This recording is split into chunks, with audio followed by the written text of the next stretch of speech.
Hello. I just want to talk again about the Jezebel versus the spirit of Aunt Jemima. So brown women or so-called black women, specifically in the United States of America, I'm going to say most of them, not all, but most of them either have one or two, the Jezebel or the Aunt Jemima. Now, a lot of people want to talk about how, especially men, want to complain that a lot of the so-called black women have the spirit of Jezebel, but I believe they have the spirit of Aunt Jemima. If these women had the spirit of Jezebel on them, they would not be at the bottom. And this is not me criticizing anybody, because I feel like I've had a lot of that spirit of Aunt Jemima in me. That's that big mama type of energy. That's that long suffering type of energy, where you keep taking other people's trash and then you're angry. You know what? The brown woman who, I'm gonna give an example of just who I believe. Just who I believe. A Jezebel gets what she wants by any means necessary. And also, the Jezebel is not taking other people's garbage, right? They're not taking other people's trash. They're not coddling anybody else. See, a lot of these brown women like to coddle specifically the men in their community, right? So-called community, okay? I can't call it a community because really there's no unity, and I know the women don't get along with each other, but that's only because the men are very divisive. The men, I'm going to tell you, the men don't like to see them getting along like that. They don't like to see that because they're very narcissistic. All eyes have to be on them. So the men are actually very, very divisive. The men are the ones who really broke up the community. They want to blame it on doggone welfare and all that stuff, but it's the men that after segregation ended, they ran to white women in the droves. They are the ones that broke up the doggone community. Okay, but I don't want to get stuck on that because I don't really care. I want to just talk about the difference between Jezebel and for me, from my personal experience. Not from what necessarily a book says, from my own personal experience and what I've seen. I've had the experience of the Aunt Jemima energy, and that Aunt Jemima energy it makes you really don't have, you struggle with self-esteem with the Aunt Jemima energy. You're long-suffering, you keep taking everybody else's mess. You cannot have self-esteem with an Aunt Jemima type of energy on you because you're always taking somebody else's garbage. And that's what a lot of brown women have taken. I think most of them have that spirit of Aunt Jemima more than they have that Jezebel spirit.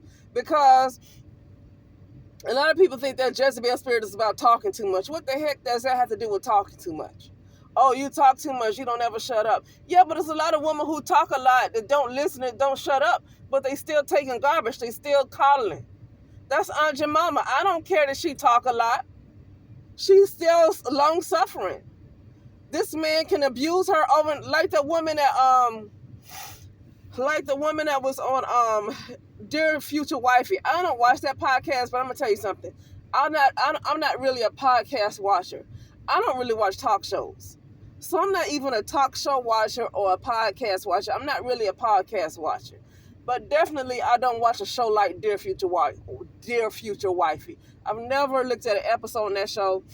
And I only looked at this one partly because a lot of people was talking about the Steels, Steels, the Steels, and about how this woman was helping her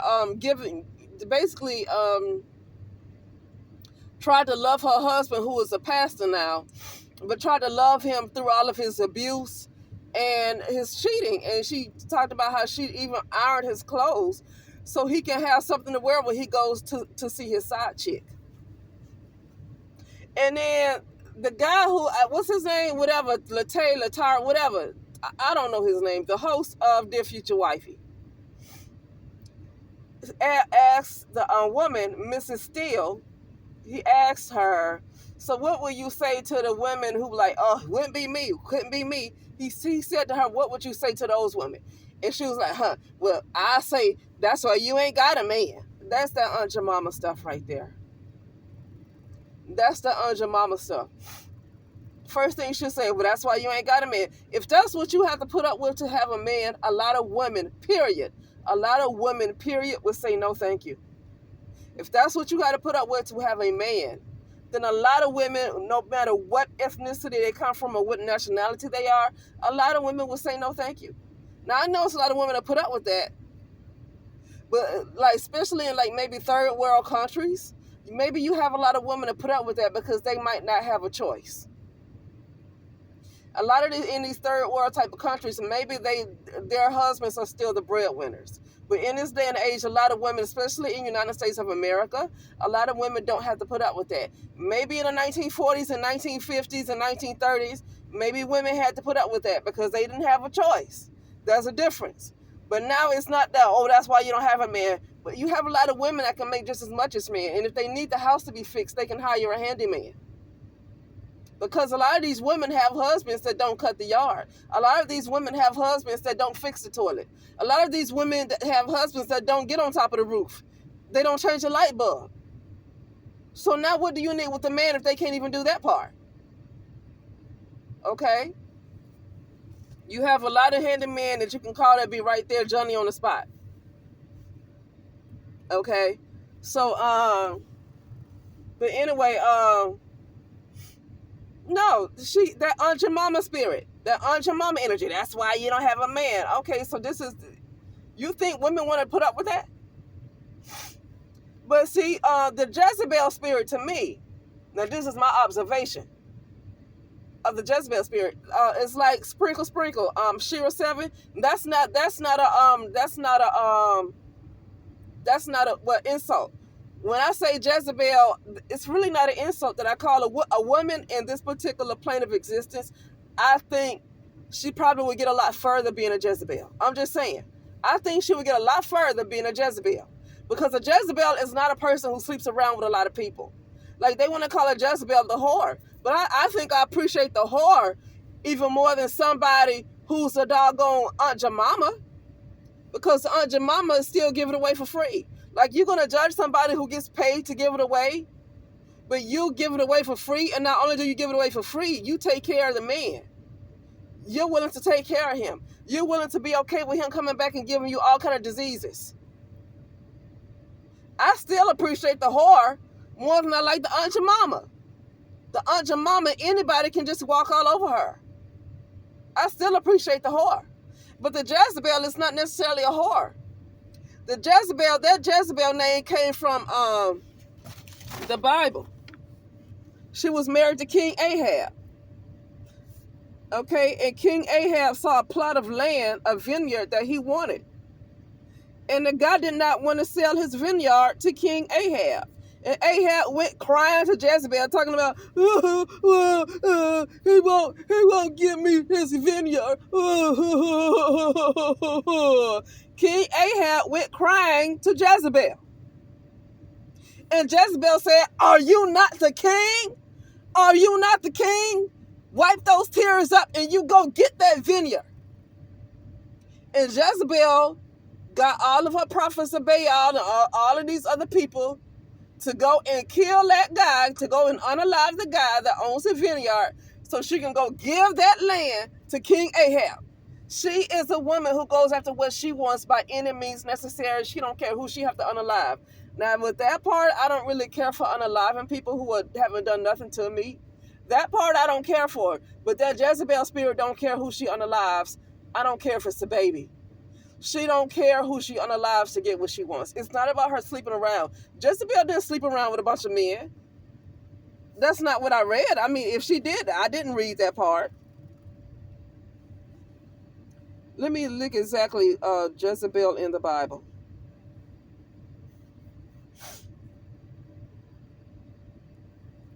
Where is it?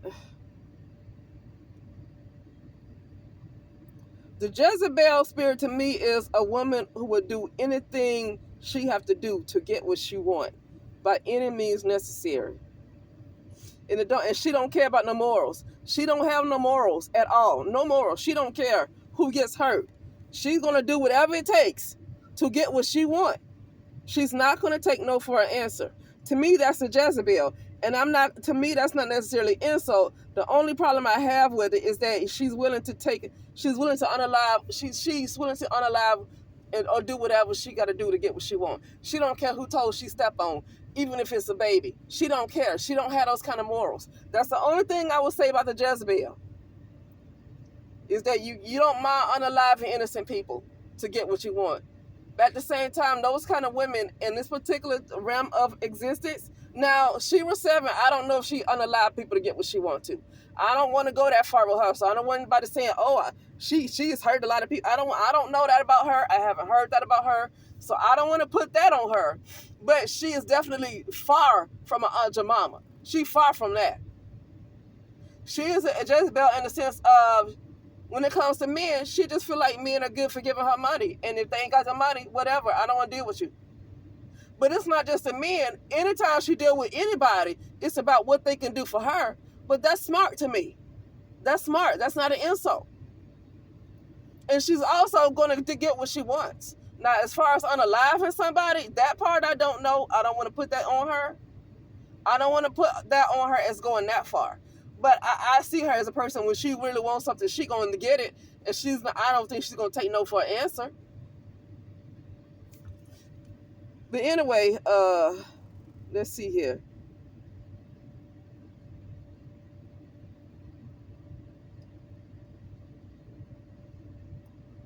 I'm going to get the exact. Yeah, it's in 1 Kings. Jezebel is in the book of Kings. She's in 1 Kings. 1 Kings, chapter 16. That's what you're talking about, Jezebel. Okay? 1 Kings, chapter 16.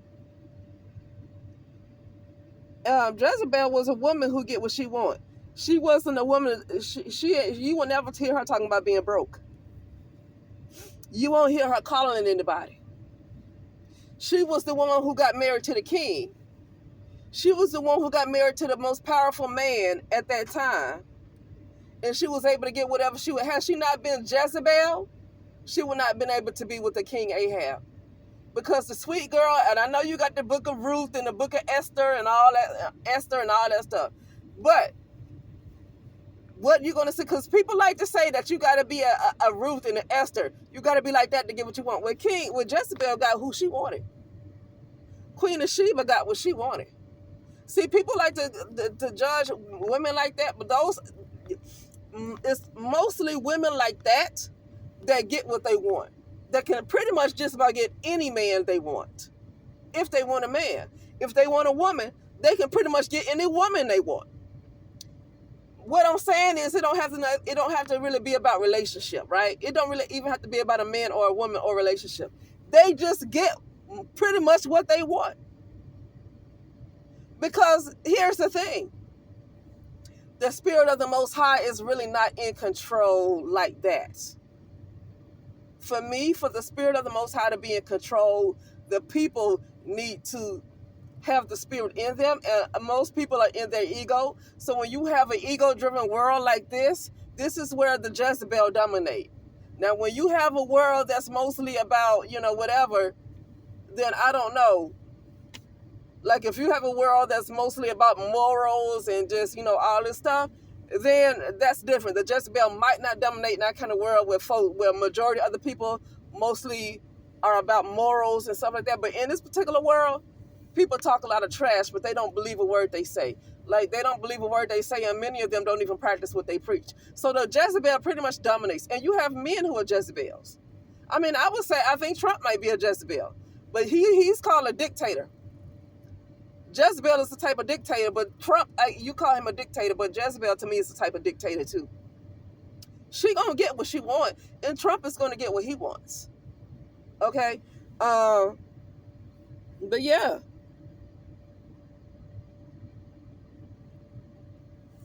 That's what I read about Jezebel. She got the king, she got the most powerful man to give her whatever she want.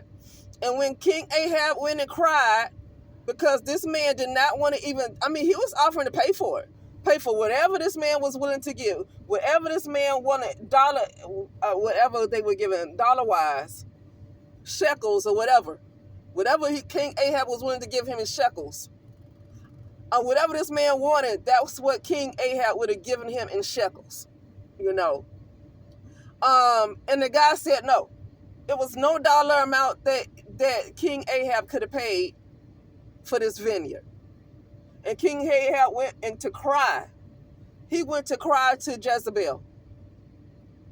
And Jezebel said, "You cry, baby. Aren't you the darn king? You are the king. You can unalive this man." There have been kings who've unalived men to get the woman, King David. King David, the one that everybody want to brag on, King David. I'm not going to hold that against him because he did repent. He did, like, he was fasting and he was crying and he was singing and he was sorry. So I'm not going to judge King David, but King David killed another man to get what he wanted. But everybody want to get on Jezebel. Yeah, because Jezebel didn't repent. Now, Kamala Harris is the type of Jezebel. To me, Kamala Harris is the type of Jezebel. Okay? She's that too. But like I said, in this type of realm of existence, I'm not going to judge the Jezebel. Okay? But yeah, it's not about her sleeping around and having a big mouth. She probably will sleep around. But she's a person, most of all, Jezebel is a person who's going to get what she wants by any means necessary. And whatever man that she chooses, she ain't about to call on nobody. She ain't about to go have somebody up in her house, driving her car, paying the rent, while he come and having sex with her, and he go drive her car and have sex with other women. That's that Aunt Jemima stuff right there. That's that long-suffering stuff right there. That's that big mama long-suffering. People can treat you any kind of way, use up all your energy, but you can't say a word. You can't even take up for yourself. You're just supposed to sit back there and let them just do whatever they want. That's that Aunt Jemima energy. That's that big mama. Okay? So I like Jezebel. For this, I think she's necessary. For this particular realm of existence, the Jezebel is going to get a whole lot further than the Aunt Jemima. Okay, the Jezebel is going to get a lot further. Because the nice women or the nice girls, they just finish last. I don't care how much men want to complain about Jezebel and they want to talk about what they want in a woman. But when a woman are those things, they don't get the kind of men they want. They don't get it. See, the Jezebel never has to settle. One thing about a Jezebel, she don't ever have to settle. She don't ever have to settle. But the nice girl, she got to settle. And even when she does settle, the man don't really respect her. It's just what it is. But anyway, it's about that time for me to go. I like Jezebel. I like Jezebel. If you look at all the Queen's men, Eva Marcel and all the Queen's men, she reminds me of Jezebel. I like Jezebel. I like Jezebel. I like being unapologetic. I like watching all the Queen's men. I don't even care for the crime. Like, I don't need the crime. I can do without all that crime and the Griselda Blanco type of stuff. Because to me, this seemed like a Griselda Blanco type of stuff. But I don't really care for. I don't need the crime and all of the stripping. I don't really care about all that. I like Eva Marcel. I literally watch all the Queen's men for Eva Marcel. And not because I'm having any sort of feelings towards her, nothing like that. I like the Jezebel energy on her. I like that Jezebel energy on her. She's a boss chick, but not in a way that I got all this money and I got my business. Not that kind of way. She a boss chick in that she get what the heck she want, and you better not try her. Like, you better not try her. She will take your life. You got men with big all kinds of muscles that's afraid of her. That's what I like her. Now, she's the real Jezebel. She is the Jezebel of the Bible. She's the Jezebel. And I like that. And men like it too. I don't care how much they complain. She's the kind of woman that can get just about any man she wants. But the Aunt Jemima, she had to settle. And even when she settled, she can't even get that. Okay? So Shira 7 know what she's talking about. Basically, I'm complimenting Shira 7. Now, for me, I would not want to go as far as just unaliving somebody, but like I said, I don't want to put that on Shira 7. I don't know that about her. But Jezebel unalived that man with that vineyard so King Ahab can stop crying and get it. King Ahab like didn't have any balls. That's why she was able to do whatever she wanted with King Ahab. He was a soft, like he was soft. He was like, he didn't have a backbone to me. I don't think King Ahab really had a backbone. And I think that's why Jezebel was able to get him. But see, the nice woman would not be able to go and get a King Ahab, even though he did not have a backbone. It's men like that don't really have a backbone. They go for the women like the Jezebel. You can't have two people who don't have a backbone. Somebody need to have a backbone. And it was the Jezebel who had the backbone. Shira 7's husband, she's told this story many times.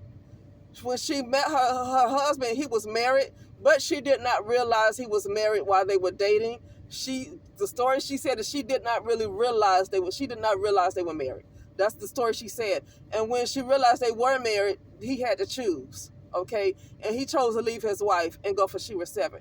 Mind you, his wife was the Aunt Jemima. His wife was the Build-A-Bear.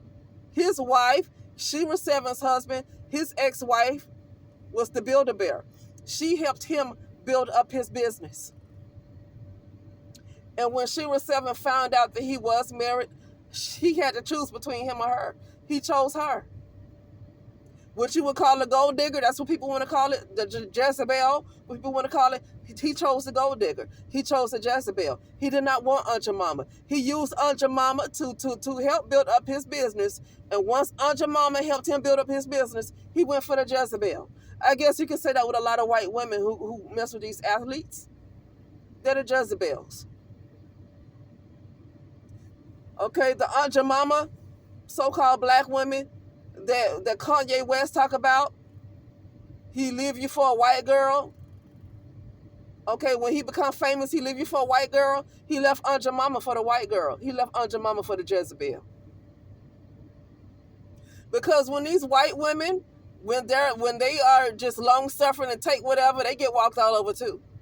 Like that type of personality just finished last, no matter what color you are, what ethnicity or nationality. That type of personality just finished last. It's just what it is. Okay, but anyway, with that being said, I'll talk later.